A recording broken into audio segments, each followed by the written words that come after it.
अल्हम्दुलिल्लाह वकफ़ा वसलामुन अला इबादिहिल्लज़ीना इस्तफ़ा व अऊज़ु बिल्लाहि मिनश्शैतानिर्रजीम बिस्मिल्लाहिर्रहमानिर्रहीम नहमदुहु व नुसल्ली अला रसूलिहिल करीम रब्बिश्रह ली सदरी व यस्सिर ली अमरी वहलुल उक़दतम मिन लिसानी यफ़क़हू क़ौली। अज़ीज़ तरीन इस्लामी बहनों, अस्सलामु अलैकुम व रहमतुल्लाहि व बरकातुहू। आज हमारा मौजू है शहादत इमाम हुसैन का पैगाम। जैसा कि हम सब जानते हैं, अल्लाह तबारक व तआला ने इंसानों की हिदायत के लिए अंबिया और रसूलों को मबूस फरमाया ताकि इंसानियत गलत रास्ते पर भटकती न रहे। दुनिया में इंसान की ज़रूरियात की तमाम चीज़ें रख दी और जो सबसे ज़रूरी और अहम तरीन चीज़ थी यानी हिदायत, जो सबसे बड़ी ज़रूरत थी इंसानियत की यानी हिदायत और लोगों की राह रास्त की तरफ रहनुमाई, उसके लिए अल्लाह तबारक व तआला ने हज़रत आदम से लेकर हज़रत मोहम्मद मुस्तफ़ा सल्लल्लाहु अलैहि वसल्लम तक लेकर कुल 1,24,000 पैगम्बरों को मबूस फरमाया, जिनमें से 313 रसूल थे और बाकी अंबिया थे। नबी अकरम सल्लल्लाहु अलैहि वसल्लम की बेसत के मुतालिक अल्लाह ताला का इरशाद है, कुरान मजीद में अल्लाह ताला का इरशाद है, हुवल्लज़ी अरसल रसूलहु बिलहुदा व दीनिल हक़्क़ि लियुज़हिरहु अलद्दीनि कुल्लिहि वलौ करिहल मुशरिकून। ये आयत सूरह तौबा की आयत नंबर 33 भी है और सूरह सफ़ की आयत नंबर 9 भी है और ये थोड़े से फ़र्क के साथ सूरह फतह की आयत नंबर 28 भी है। इसका मतलब ये है कि नबी अकरम सल्लल्लाहु अलैहि वसल्लम को हुवल्लज़ी अरसल रसूलहु, वही है जिसने भेजा अपने रसूल को हिदायत और दीन हक़ के साथ ताकि दीन पूरे के पूरे दीन हक़ को ताकि वो पूरे के पूरे जिनसे दीन पर गालिब हो जाए, चाहे ये मुशरिकीन को कितना ही नागवार क्यों ना हो। इसका मतलब ये है कि नबी अकरम सल्लल्लाहु अलैहि वसल्लम जो दीन लेकर आए थे वो सारी दुनिया और सारे बातिल निज़ामों पर गालिब होने के लिए आया था। और चुनांचे नबी अकरम सल्लल्लाहु अलैहि वसल्लम ने अपनी ज़िंदगी में ही इस दीन को जारी सारी और नाफिज करके दिखाया और इस्लाम की वो सारी खूबियाँ जो उस पर अमल करने के बाद निखर कर सामने आती हैं, लोगों के सामने आ गईं। खुसूसन फ़तेह मक्का के बाद लोगों ने वो मंज़र देखा जिस पर सूरह नसर में अल्लाह ताला ने बयान किया, वरअयतन नास यदखुलूना फ़ी दीनिल्लाहि अफ़वाजा, और तुम देखो कि लोग फ़ौज दर फ़ौज दीन में दाखिल हो रहे हैं। तो ये मंज़र लोगों ने अपनी आँखों से देखा और इसके कुछ ही अरसे बाद नबी अकरम सल्लल्लाहु अलैहि वसल्लम इस दुनिया से रहलत फरमा गए। नबी अकरम सल्लल्लाहु अलैहि वसल्लम के रहलत के बाद उनकी तजहीज़ और तकफ़ीन के अलावा जो सबसे अहम मसला था वो था मुसलमानों के खिलाफत का, खलीफा रसूल के इंतखाब का। चुनांचे सहाबा किराम तजहीज़ व तकफ़ीन से भी पहले सक़ीफ़े बनु सादा में, नबी अकरम सल्लल्लाहु अलैहि वसल्लम की तजहीज़ व तकफ़ीन से भी पहले सक़ीफ़े बनु सादा में जमा हुए। ये एक मकाम है मदीना में जिसका नाम सक़ीफ़े बनु सादा है। वहाँ जमा हुए और आपस के मशवरे से उन्होंने हज़रत अबू बकर सिद्दीक़ रज़ियल्लाहु ताला अन्हु को अपना खलीफा चुन लिया और उसके लिए हज़रत अबू बकर सिद्दीक़ रज़ियल्लाहु ताला अन्हु के ख़िलाफ़ को खलीफा चुनने में या उनको मुंतखब करने में लोगों ने ये महसूस कर लिया था कि एक इशारा आप सल्लल्लाहु अलैहि वसल्लम की तरफ से भी मिल गया था। जब नबी अकरम सल्लल्लाहु अलैहि वसल्लम अपनी आखिरी बीमारी में थे तो आपने हज़रत अबू बकर सिद्दीक़ रज़ियल्लाहु ताला अन्हु को नमाज़ पढ़ाने का हुक्म दिया था। यहाँ तक कि आप सल्लल्लाहु अलैहि वसल्लम की ज़िंदगी के आखिरी दिनों में आपकी रहलत से पहले हज़रत अबू बकर सिद्दीक़ ने तकरीबन 13 मरतबा नमाज़ों की इमामत की थी। ये बात यहाँ समझने लायक है कि कर्ने उला में यानी नबी अकरम सल्लल्लाहु अलैहि वसल्लम की ज़िंदगी में भी और बाद के अदवार में भी दीन और दुनिया में, बाद के अदवार में खुसूसन खिलाफत राशिदा तक कम से कम दीन और दुनिया में कोई तफरीक नहीं थी और जो नमाज़ों की इमामत करता था वही मुसलमानों का इमाम, लीडर और रहनुमा हुआ करता था। और आज के दौर की तरह नमाज के इमाम में और कौमों की इमामत में फ़र्क नहीं, नमाज़ों की इमामत में और कौमों की इमामत में कोई फ़र्क नहीं होता था।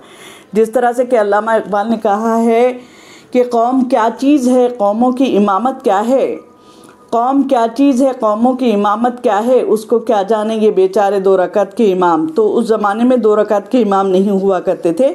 चुनांचे हज़रत अबू बकर सिद्दीक़ के नमाज़ पढ़ाने को लोगों ने नबी अकरम सल्लल्लाहु अलैहि वसल्लम की तरफ से ये इशारा समझा कि वो लोगों की इमामत के अहल हैं और काबिल हैं। चुनांचे हज़रत अबू बकर सिद्दीक़ के हाथ पर लोगों ने जुग तर जुग बैत करना शुरू कर दी। हज़रत अली चूँकि आप सल्लल्लाहु अलैहि वसल्लम की तजहीज़ व तकफ़ीन में मसरूफ़ थे, उसमें इंतज़ामात में लगे हुए थे, इसलिए उनको बैत करने में कुछ देर हो गई, कुछ ताख़ीर हो गई थी, जिस पर बाद में फितना अंगेज़ों को फितना उठाने का मौका मिल गया था। हज़रत अबू बकर सिद्दीक़ रज़ियल्लाहु ताला अन्हु की खिलाफत तकरीबन 2.5 साल तक कायम रही और अपनी इस खिलाफत के ज़माने में उन्होंने जो अहम तरीन कारनामे अंजाम दिए, उनका तज़किरा यहाँ बेजा ना होगा। उन्होंने लश्कर उसामा, जो आप सल्लल्लाहु अलैहि वसल्लम ने जिसको तैयार किया था, उसको रवाना किया। आप रज़ियल्लाहु ताला अन्हु ने यानी हज़रत अबू बकर सिद्दीक़ ने इस दौरान मानीन ज़कात, यानी कुछ लोगों ने ज़कात देने से इनकार कर दिया था, उनसे ज़कात ली और उनसे बाकायदा जंग करके उनसे ज़कात लेने का जो सिलसिला है वो दोबारा शुरू किया। और उस ज़माने में कुछ झूठे नबूवत के दावेदार पैदा हो चुके थे और उन झूठे नबूवत के दावेदारों से जंग करके हज़रत अबू बकर सिद्दीक़ ने उनके फितने को और इर्तिदाद के फितने को ख़त्म कर दिया।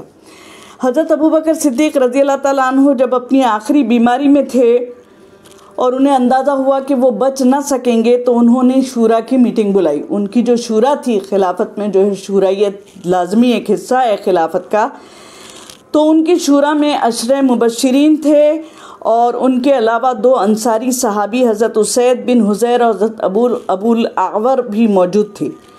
अशरे मुबश्शिरीन उन सहाबा को, उन 10 सहाबा को कहा जाता है। अशरे का मतलब होता है 10 और मुबश्शिरीन यानी जिनको बशारत दी गई। ऐसे 10 सहाबा जिनको नबी अकरम सल्लल्लाहु अलैहि वसल्लम ने ज़िंदगी में ही जन्नत की बशारत दी थी, उन्हें अशरे मुबश्शिरीन कहा जाता है।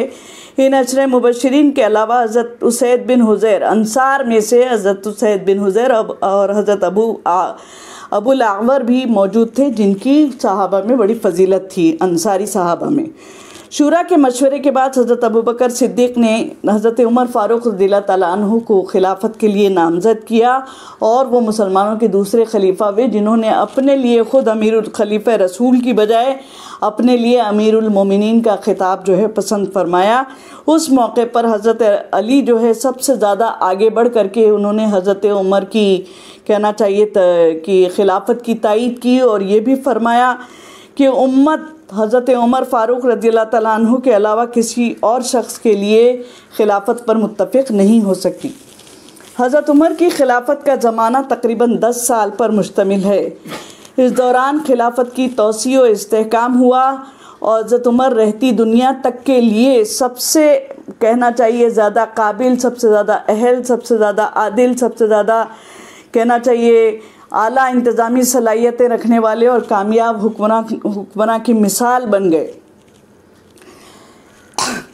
उनके ज़माने में मिस्र और ईरान भी फतह हुआ और मैं खुसूसन इसका तज़किरा इसलिए कर रही हूँ कि ईरानियों ने इसका बड़ा बुरा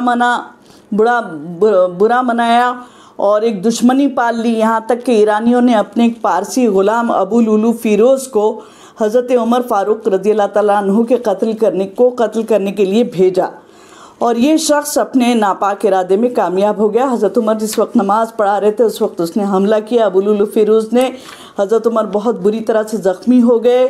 ज़ख्मी हालत में हज़रत उमर कुछ दिन रहे और इसी दौरान उन्हें ये फ़िक्र लाहक हो गई कि उनके बाद मुसलमानों का खलीफा कौन होगा। चुनांचे इस मसले को हल करने के लिए हज़रत उमर फ़ारूक रज़ियल्लाहु ताला अन्हु ने 6 सहाबा की एक कमेटी जो है मुकर्रर की। वो जो 6 सहाबा थे वो सारे के सारे अशरे मुबश्शिरीन थे और बचे हुए अशरे मुबश्शिरीन थे, बाकी अल्लाह को प्यारे हो चुके थे। चुनांचे इस कमेटी में हज़रत अब्दुर्रहमान इब्न औफ, हज़रत साद बिन अबी वक़ास, हज़रत उस्मान बिन अफ़्फ़ान, हज़रत तलहा, हज़रत ज़ुबैर और हज़रत अली रज़ियल्लाहु ताला अन्हुम शामिल थे। हज़रत उमर ने कहा कि आप 6 असहाब अपने में से किसी एक के नाम पर मुत्तफ़िक़ हो जाएं। लोगों ने मशवरा दिया हज़रत उमर फ़ारूक रज़ियल्लाहु ताला अन्हु को कि आप इस कमेटी में क्यों ना अपने बेटे हज़रत अब्दुल्ला इब्न उमर को भी शामिल कर लें। तो हज़रत उमर ने इस राय को पसंद नहीं फरमाया, अलबत्ता अपने बेटे अब्दुल्ला इब्न उमर को नसीहत की कि अगर ये 6 अफराद 3-3 में डिवाइड हो जाएं, 3-3 में तकसीम हो जाएं, यानी 2 अलग अलग नामों पर 2 बराबर की तादाद में तकसीम हो जाएं, तो तुम उस गिरोह का साथ देना जिनमें हज़रत अब्दुर्रहमान इब्न जिसके साथ हज़रत अब्दुर्रहमान इब्न औफ हों। मगर अल्हम्दुलिल्लाह सहाबा किराम 3 दिन तक मुशावरत करने के बाद हज़रत उस्मान रज़ियल्लाहु तआला अन्हु की खिलाफत के लिए हज़रत उस्मान बिन अफ़्फ़ान रज़ियल्लाहु तआला अन्हु के नाम पर मुत्तफ़िक़ हो गए और हज़रत अली ने भी हज़रत उस्मान के हाथ पर बखुशी बैत कर ली। हज़रत उस्मान के खिलाफत का ज़माना तकरीबन 12.5 साल पर मुश्तमिल है, जिनमें शुरू के 10 साल बहुत ही अमन अमान और सुकून के साथ गुज़रे। सिर्फ इतना ही नहीं बल्कि हज़रत उस्मान की खिलाफत के शुरू के 10 साल बिल्कुल हज़रत उमर की खिलाफत के 10 सालों की तरह थे। इसमें अमन अमान भी था, तौसीअ व इस्तेहकाम हुआ, बहुत ही अच्छे काम हुए मुसलमानों के लिए, जिसकी तफसील में जाने का यहाँ मौका नहीं है। लेकिन बदकिस्मती से हज़रत उस्मान की खिलाफत के आखिरी दौर में एक बहुत बड़ा फितना उठा, जिसको फितना कुबरा कहा जाता है। इस फितने का नाम, मैं वो फितना जो था उसकी तफसील बयान करने की बजाय उस शख्स को ही वो फितने का नाम उस शख्स को ही देना चाहती हूँ, जिसका नाम अब्दुल्ला इब्न सबा था। अब्दुल्ला इब्न सबा दर हकीकत एक यहूदी था। उसने एक मुनाफिक के तौर पर इस्लाम कबूल किया और उसने ये शोशा छोड़ा कि खिलाफत तो बनी हाशिम का हक़ थी, तो ये बनी उमैया कहाँ से आ गए। यहाँ मैं इस बात की वजाहत कर दूँ कि नबी अकरम सल्लल्लाहु अलैहि वसल्लम बनी हाशिम में से थे और हज़रत अली भी बनी हाशिम में से थे, जबकि हज़रत उस्मान रज़ियल्लाहु तआला अन्हु जो थे वो बनी उमैया में से थे। अब्दुल्ला इब्न सबा को यहूदियों ने मुसलमानों में फूट डालने और आपस में लड़वाने के लिए और खूनरेज़ी करवाने के लिए इस ख़ास मिशन के तौर पर भेजा था और उसने मुसलमानों को 2 गिरोहों में बांटने में कामयाबी हासिल कर ली।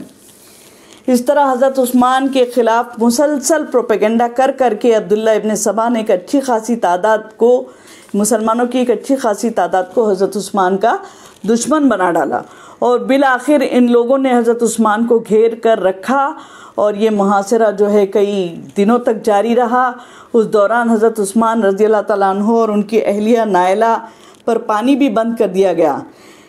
मगर हज़रत उस्मान अगर चाहते तो इन बागियों को कत्ल करने का हुक्म दे सकते थे। हज़रत उस्मान रज़ियल्लाहु तआला अन्हु चाहते तो अपनी फ़ौज को हुक्म दे सकते थे कि वह इन बागियों का कलाकमा कर दें, लेकिन हज़रत उस्मान रज़ियल्लाहु तआला अन्हु ने ये पसंद नहीं किया कि वो महज अपनी जान को बचाने के लिए या खिलाफत को बचाने के लिए मुसलमानों में खूनरेज़ी करें। बहुत ही नरम दिल इंसान थे और बहुत नरम खो थे और अपनी खातिर जो है वो किसी किस्म की आँच दूसरों पर आने देना नहीं चाहते थे। बिलाखिर हज़रत उस्मान को प्यासा शहीद कर दिया गया ऐसी हालत में जबकि वो कुरान करीम की तिलावत कर रहे थे। और इस हमले में हज़रत उस्मान रज़ियल्लाहु तआला अन्हु की अहलिया नायला की उंगलियां भी कट गईं और बहुत ही दर्दनाक अंदाज में जो है हज़रत उस्मान की शहादत जो है वो अमल में आई। इस तरह देखा जाए तो हज़रत उस्मान जो है बहुत ही मज़लूम खलीफा हैं मुसलमानों के। उसके बाद मदीना में हज़रत उस्मान की जब मज़लूमाना शहादत हो गई तो लोगों ने फिर हज़रत अली को अप्रोच किया, हज़रत अली की तरफ उन्होंने रुख किया, हज़रत अली से राब्ता किया और हज़रत अली से कहा कि अब वो मुसलमानों के खिलाफत का बार उठाएं और उसके लिए तैयार हो जाएं। हज़रत अली जो वाक़यात देख चुके थे आखिर में, ख़ास तौर से हज़रत उस्मान के खिलाफत के आखिरी दौर में जो कुछ पेश आया था उसकी बिना पर हज़रत अली इसके लिए बिल्कुल भी तैयार नहीं थे। लेकिन मदीना के लोगों के इसरार पर बहुत ज़्यादा इसरार करने पर मजबूर हो गए और मस्जिद नबवी में उनके हाथ पर लोगों ने खिलाफत के लिए बैत की और इस तरह बैत आम हो गई। लेकिन हज़रत मुआविया ने जो दमिश्क के गवर्नर थे उस वक्त, उन्होंने हज़रत अली की खिलाफत को तस्लीम नहीं किया और मुल्क शाम में अपनी अलग हुकूमत कायम कर ली। मगर वो खलीफा नहीं थे, बादशाह थे। हज़रत मुआविया ख़ुद भी ये तस्लीम करते थे कि वो खलीफा नहीं है बल्कि बादशाह हैं। लेकिन बादशाह होने के बावजूद हज़रत मुआविया चूँकि एक सहाबी रह चुके थे, कातिब वही थे, नबी अकरम सल्लल्लाहु अलैहि वसल्लम की अहलिया उम्मे हबीबा के भाई थे और सबसे बढ़कर ये कि एक बहुत ही आला मुंतज़िम और एक आदिल हुक्मरान थे, इसलिए सहाबा किराम ने उनको बर्दाश्त कर लिया, उनको गवारा कर लिया।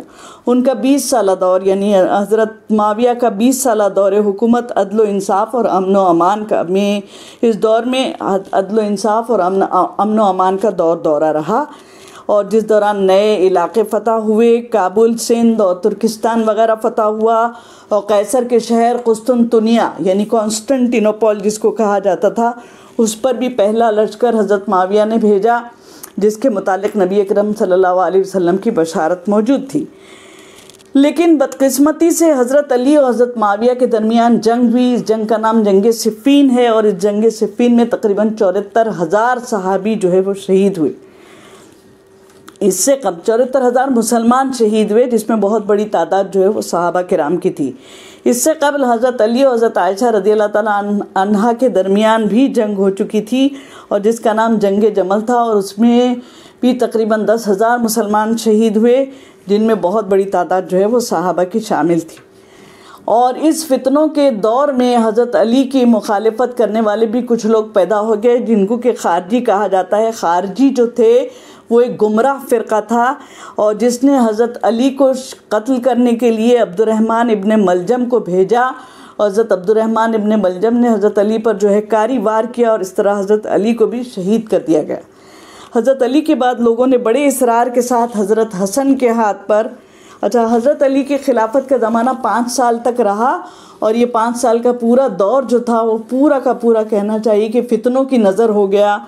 कुछ न कुछ मसाइल मुसलमानों के लिए पैदा होते रहे, जबकि हज़रत अली को आखिर में शहीद भी कर दिया गया। हज़रत अली के बाद लोगों ने बड़े इसरार के साथ हज़रत हसन रज़ियल्लाहु ताला अन्हु के हाथ पर खिलाफत के लिए लोगों ने बैत की। लोगों ने ख़ुद हज़रत हसन को अपने लिए चुना। हज़रत हसन जो है बहुत ज़्यादा मकबूल थे। सबसे पहली बात तो ये थी कि नबी अकरम सल्लल्लाहु अलैहि वसल्लम के नवासे थे, आप सल्लम के बहुत ज़्यादा चहीते नवासे थे, और नबी अकरम सल्लल्लाहु अलैहि वसल्लम ने हज़रत हसन और हज़रत हुसैन को जन्नत के नौजवानों का सरदार करार दिया था। फिर हज़रत हसन नबी अकरम सल्लल्लाहु अलैहि वसल्लम से देखने में बहुत ज़्यादा मुशाबहत रखते थे, और लोगों को उनकी इंतज़ामी सलाहियत पर, उनकी बुर्दबारी पर पूरा यकीन था, एतमाद था। चुनांचे हज़रत हसन को लोगों ने अपना खलीफा चुन लिया। लेकिन खलीफा चुनने के बाद हज़रत हसन रज़ियल्लाहु ताला अन्हु ने कुल 6 माह खिलाफत की ज़िम्मेदारी जो है वो निभाई, और उसके बाद उन्होंने खिलाफत जो है अपनी हिस्से की खिलाफत भी हज़रत माविया को, जो कि ऑलरेडी वहाँ दमिश्क में हुक्मरान थे, उनको अपनी खिलाफत जो है अपने हिस्से की खिलाफत भी उनको सौंप दी। और वो तारीख़ी जुमला आपने फरमाया कि अगर खिलाफत माविया का हक़ था तो मैंने उनको लौटा दिया, और अगर ये मेरा हक़ था तो मैंने उनको बख्श दिया। इस तरह हज़रत हसन के मुतालिक हुज़ूर सल्लल्लाहु अलैहि वसल्लम की वो पेशन गोई सही साबित हुई, जिसमें आप सल्लम ने फरमाया था कि मेरा ये बेटा मुसलमानों के 2 गिरोहों में सुलह करवाएगा। ये सन 41 हिजरी का वाक़या है, जिसमें मुसलमानों के दरमियान फिर इत्तेहाद कायम हो गया, और इस इत्तेहाद की बिना पर ही इस साल को आमुल जमाआ यानी इत्तेहाद का साल के नाम से याद किया जाता है। हज़रत माविया की हुकूमत, जैसा कि मैंने अर्ज़ किया, बहुत ही पुरअमन और बहुत ही आला इंतज़ामी सलाहियतों का मज़हर थी। अपनी हुकूमत के 10 साल पूरे हो जाने के बाद हज़रत माविया को एक सहाबी थे, दूसरे सहाबी, जिनका नाम था मुग़ीरा बिन शेबा। उन्होंने हज़रत माविया को मशवरा दिया कि वो किसी, हज़रत माविया की खिलाफत कुल 20 साल रही, उन 20 सालों में से पहले 10 साल गुजर जाने के बाद मुग़ीरा इब्न शेबा ने रज़ियल्लाहु ताला अन्हु ने हज़रत माविया को मशवरा दिया कि वो अपना जानशीन जो है वो किसी को मुकर्रर कर दें, वरना उनके बाद फिर मुसलमानों में खून खराबा होगा। हज़रत माविया जो है इस पर आमादा नहीं थे, लेकिन बार बार जिस तरह से मुग़ीरा इब्न शेबा ने उनको आमादा करने की कोशिश की और अपनी दलीलों के ज़रिए से हज़रत माविया को उन्होंने कायल कर लिया। बिलाखिर हज़रत माविया ने अपने बेटे यजीद को अपना वली अहद मुकर्रर कर दिया और लोगों से उसकी वली अहदी के लिए बैत लेना शुरू की। उस वक्त जो किबार सहाबा यानी बड़े बड़े सहाबा मौजूद थे, उन्होंने सख्ती से इस काम की मुखालफत की। ख़ास तौर से अब्दुर्रहमान इब्न अबू बकर, हज़रत अबू बकर के बेटे अब्दुर्रहमान इब्न अबू बकर रज़ियल्लाहु ताला अन्हु सामने आए और उन्होंने कहा, क्या तुम कैसर और किसरा की सुन्नत पर अमल करना चाहते हो? और जिन बुज़ुर्ग सहाबा ने सख्ती से इसकी मुखालिफत की, यानी हज़रत माविया के ज़रिए यजीद के नामज़दगी की जो मुखालिफत की, उसमें अब्दुर्रहमान इब्न अबू बकर के अलावा हज़रत हुसैन बिन अली, हज़रत अब्दुल्ला इब्न उमर, हज़रत अब्दुल्ला इब्न अब्बास और हज़रत अब्दुल्ला इब्न ज़ुबैर भी शामिल थे। सन 60 हिजरी में हज़रत माविया का इंतकाल हो गया और अब यजीद बराह रास्त अपनी खिलाफत के लिए बैत करने के लिए निकला। उस वक्त तक हज़रत अब्दुर्रहमान इब्ने अबू बकर का इंतकाल हो गया था। अब जो सहाबा किराम, जो बड़े सहाबा किराम बच चुके थे, उनमें से 4 ही थे। 3 तो अब्दुल्ला थे, एक अब्दुल्ला इब्ने उमर, अब्दुल्ला इब्ने अब्बास, अब्दुल्ला इब्ने ज़ुबैर और चौथे हज़रत हुसैन इब्ने अली। तो इन सब ने जो है यजीद के हाथ पर बैत करने से इनकार कर दिया। उनमें से 2 ने, अब्दुल्ला इब्ने अब्बास और अब्दुल्ला इब्ने उमर ने गोशा नशीनी इख्तियार की और हज़रत अब्दुल्ला इब्ने ज़ुबैर और हज़रत हुसैन ने इसकी सख्त मुखालिफत की और दोनों जो है मदीना छोड़कर मक्का के लिए रवाना हो गए। हज़रत अब्दुल्ला इब्ने ज़ुबैर की ख्वाहिश थी कि हज़रत हुसैन मक्का में ही रहें और वहाँ रहकर खिलाफत की बागडोर संभालें। मतलब ये कि उन्होंने कहा कि मैं लोगों को आमादा करूँगा कि वह आपके हाथ पर बैत करेंगे और हम मक्का में अपनी खिलाफत सब मिल कर के कायम करेंगे। मगर उधर कूफ़ा को आखिर में हज़रत अली रज़ी अल्लाह ताला अन्हु ने अपना दारुल खिलाफा बना लिया था। चुनांचे कूफ़ा के लोग हज़रत अली से भी बहुत ज़्यादा वो रखते थे, उनसियत रखते थे और हज़रत हुसैन से भी बहुत ज़्यादा रग़बत थी उनको। चुनांचे कूफ़ा के लोगों ने हज़रत हुसैन को ख़त लिखे कि आप आ जाएं, हम आपके हाथ पर बैत करने के लिए तैयार। मगर सारे किबार सहाबा ने हज़रत इमाम हुसैन को मना किया कि आप हरगिज़ कूफ़ा ना जाएं और कूफ़ा वालों पर जो है भरोसा नहीं किया जा सकता। और ये कहा कि कूफ़ियों ने आपके वालिद हज़रत अली के साथ अच्छा सलूक नहीं किया और उन्होंने हज़रत अली के साथ बेवफ़ाई की थी। चुनांचे उनका कहना था कि अल-कूफ़ी ला यूफ़ी, कूफ़ा के लोग जो है वो वफ़ा नहीं करते, भरोसे के काबिल नहीं होते। लेकिन उस वक्त तक हज़रत इमाम हुसैन अपने चचाजाद भाई मुस्लिम बिन अकील को कूफ़ा भेज चुके थे और मुस्लिम बिन अकील को उन्होंने इस मिशन के तहत कूफ़ा भेजा था कि वो कूफ़ा जाएं और हज़रत हुसैन के लिए लोगों के हाथ, मतलब अपने हाथ पर हज़रत हुसैन के लिए बैत लें लोगों की। चुनांचे मुस्लिम बिन अकील उस वक्त कूफ़ा में मौजूद थे और मुस्लिम बिन अकील ने ये मैसेज भेजा हज़रत उमर फ़ारूक हज़रत हुसैन रज़ी अल्लाह ताला अन्हु को कि आपके लिए कूफ़ा वाले जो हैं न सिर्फ ये कि बहुत बड़े पैमाने पर जो है बैत करने के लिए तैयार हैं, बल्कि उन्होंने ये ख़बर भेज दी कि तकरीबन 12,000 लोग मुस्लिम बिन अकील के हाथ पर हज़रत हुसैन के लिए जो है वो बैत कर चुके हैं। चुनांचे मुस्लिम बिन अकील बार बार हज़रत हुसैन को बुला रहे थे और इस बिना पर तमाम बड़े सहाबा के इसरार के बावजूद और मना करने के बावजूद हज़रत हुसैन जो है वो अपने घर वालों और कुछ करीबी रिश्तेदारों को लेकर कूफ़ा के लिए रवाना हो गए। उधर मक्का में लोगों ने हज़रत अब्दुल्ला इब्ने ज़ुबैर के हाथ पर बैत कर ली और उनकी ये खिलाफत तकरीबन 9 साल तक कायम रही। यजीद को हज़रत हुसैन के आने की ख़बर मिली तो उसने अपने एक बहुत ही सफ़ाक, कहना चाहिए गवर्नर, एक आमिल था उबैदुल्लाह इब्ने ज़ियाद, उसको कूफ़ा का गवर्नर मुकर्रर कर दिया। यजीद को ये भी मालूम हो चुका था कि कूफ़ा वालों ने हज़रत हुसैन को बैत करने के लिए बुलाया है। चुनांचे उबैदुल्लाह इब्ने ज़ियाद ने आते ही जो सबसे पहले काम किया वो मुस्लिम बिन अकील को, जो कि हज़रत हुसैन के लिए लोगों से बैत ले रहे थे, मुस्लिम बिन अकील, उनको शहीद कर दिया। हज़रत हुसैन को कूफियों की इस बेवफाई की खबर मिली, चुनांचे उन्होंने वापस जाने का इरादा किया। मगर मुस्लिम बिन अकील के बेटे जो थे वो हज़रत हुसैन के साथ थे। चुनांचे उन्होंने ज़िद करना शुरू की कि हम अपने बाप के खून का बदला लेंगे तभी वापस लौटेंगे। इस तरह हज़रत हुसैन आगे बढ़ने पर मजबूर हो गए। बिलाखिर ये छोटा सा लश्कर जो 72 अफराद पर मुश्तमल था करबला पहुंचा। हज़रत हुसैन करबला जो है दरिया फ़ुरात के किनारे इराक़ का शहर है, वहाँ ये लोग पहुँचे। हज़रत हुसैन अब भी वापस जाना चाहते थे मगर उन्हें वापस जाने नहीं दिया गया। हज़रत हुसैन ने कहा कि वो यजीद से मिलकर अपना मामला ख़ुद तय कर लेंगे या फिर कम अज़ कम उन्हें इस छोड़ दिया जाए, वो जाकर के तबलीग दीन का काम करेंगे और खिलाफत के मामलात से कोई सरोकार नहीं रखेंगे। लेकिन इसके बावजूद उबैदुल्लाह इब्ने ज़ियाद ने उनके सामने बस 2 ही ऑप्शन रखे, या तो आप यजीद के हाथ पर बैत कर लीजिए या फिर आपको कत्ल कर दिया जाएगा। इस तरह बाकायदा मारिका शुरू हुआ और हज़रत अली के बिलमुकाबिल जो सिपह सालार था उबैदुल्लाह इब्ने ज़ियाद का, उसका नाम था शिमर ज़िल-जोशन। इस बाकायदा मारिके से पहले ही पानी जो है वो हज़रत हुसैन और उनके साथियों पर बंद कर दिया गया। 3 दिन तक उनको प्यासा रखा गया। हालांकि दरियाए फुरात, जैसा कि मैं कह चुकी हूँ, करीब ही था। उधर सारे कूफी, जो कूफा के वो सारे लोग जिन्होंने हज़रत हुसैन के हाथ पर बैत की थी, वो सारे के सारे मुकर गए और उन्होंने हज़रत हुसैन का साथ नहीं दिया। जब हज़रत हुसैन का शिमर दिलजोशन से मुकाबला हुआ तो उन्होंने हज़रत हुसैन का साथ नहीं दिया। इस तरह 10 मुहर्रमुल हराम सन 61 हिजरी में हज़रत हुसैन अपने साथियों के साथ सख्त ज़ालिमाना अंदाज में शहीद कर दिए गए। न सिर्फ ये कि वो शहीद किए गए, बल्कि उनका एक छोटा सा 6 महीने का बच्चा जो बीमार भी था, अली असगर, उसको भी इन लोगों ने शहीद कर दिया और उस खेमे को जला दिया गया जिस खेमे में हज़रत हुसैन को के नाम वो कूफा वालों के वो ख़त रखे हुए थे, जिनमें उन्होंने ख़ुद ख़त लिख करके हज़रत हुसैन को बैत लेने के लिए बुलाया था। चुनांचे ख़ुद कूफियों ने इस खेमे को आग लगा दी। इस तरह कहना चाहिए बहुत बेदर्दी के साथ हज़रत इमाम हुसैन का कत्ल हुआ।